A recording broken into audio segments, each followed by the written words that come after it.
Welcome, my dear viewer, to Dr. Paul Kebicho YouTube channel. And today, I want us to look at a few things, and more so, those people who are world-class leaders. As a leader, what must you possess? As a leader, what are the things that are expected of you so that your company can produce optimum results or optimum output? Majority of us people, we have never taken a bit of time to ask ourselves, how comes that some companies that operate in the same environment, that has hired the same kind of employees with the same grades, same qualifications, are doing much better than theirs? And therein lies the reason as to why I need us to discuss these few things. But just before we do that, we need to appreciate a few things, that even those companies that do much better, it is purely because the leaders behind those companies embraces 5 things, or maybe 5 or 6 things that I want us to discuss and get to see whether we can also embrace them in our businesses so that our companies can perform well. And number one of the things that has made many companies to excel is by embracing what we call emotional intelligence.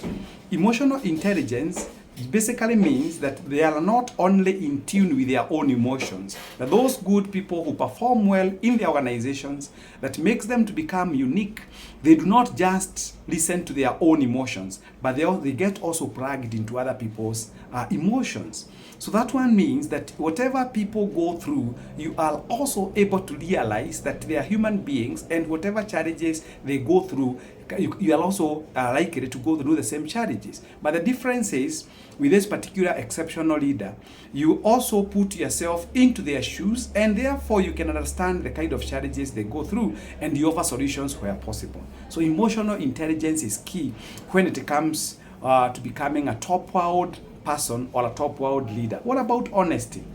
Those people who do exceptionally well, they are honest and transparent. So by being honest and transparent, they tell it as it is. So they do not beat about the bush. They say as it is. When they are not happy with the employees, they tell them as such. When they're not very comfortable with the results, they say as such. So these are the people who make people realize, because of their honesty, they are taken as such. And honesty people are very good. There are people who say that I'm not happy with this, even to their bosses, and they explain that they justify their feelings, and by so doing they help the leader to become a better person, and the company is able to realize greater results. Or they are so compassionate. They are not sadists. So they are compassionate to the employees. So anytime they realize that one or two of the employees are not in good form or in good shape, what they do is that because they have been those employees for some time, they can always look for what we call support from other quarters. There are so many things that can happen in somebody's lives or in people's lives that affect their performance. One of them, if this employee has lost a beloved one, if this employee's health has defeated from norm, if this employee has got some external issues that he seems not to be managing so well, so they are compassionate. You do not just go bombarding your employee with bad language or bad mouthing, or maybe say talking as if you are the one holding the universe. No. They are so compassionate. The other thing with a good leader is that they are so decisive. There is one of the key factors that makes good leaders to stand out is the capacity to make decisions. Failure to make a decision is a decision on its own. So we say they are decisive. They are very decisive. They make decisions very fast. They make what we call decisive and quick decisions, and whenever it is warranted. And over and above all, they understand that the bulk steps at their desk. So a leader should not give excuses. A leader has got no room for excuses. A leader has to lead. He has to lead by example. He has to offer solutions. Remember, he's the captain.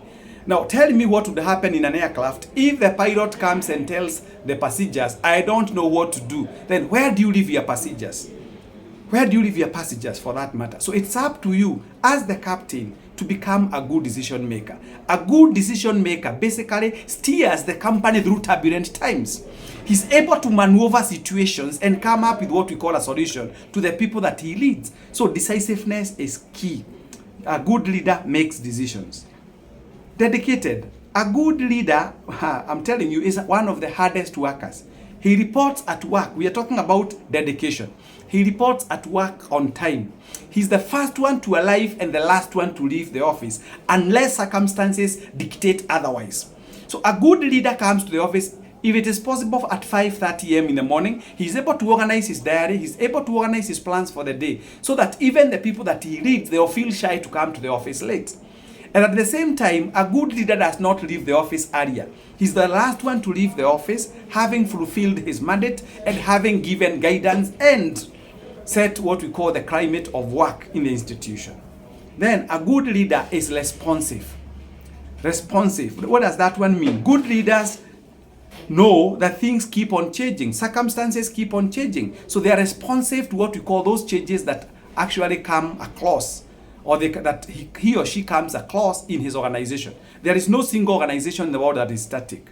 So a good leader knows how to respond to what we call feelings of the other people, how to respond to what we call new happenings, emerging issues. He must be responsive to those changes. When he or she realizes that a certain company is doing much better than them, he does not go to the slab alert. He wakes up every day, early in the morning, every day, and looks for ways to counter-check the effect of the competitors. That's a good leader. A good leader knows there comes a time when you can even go and do what we call headhunting.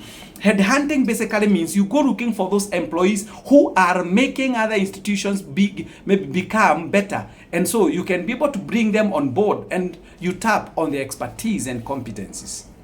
And as I conclude, I want to remind all of you people that wherever God positions you, if God has positioned you into a position of leadership, if God has taken you into a higher pedestal, remember to be good to people, because nothing lasts forever. And again, the Bible says in the book of Ecclesiastes 1 verse 7 that all streams flow.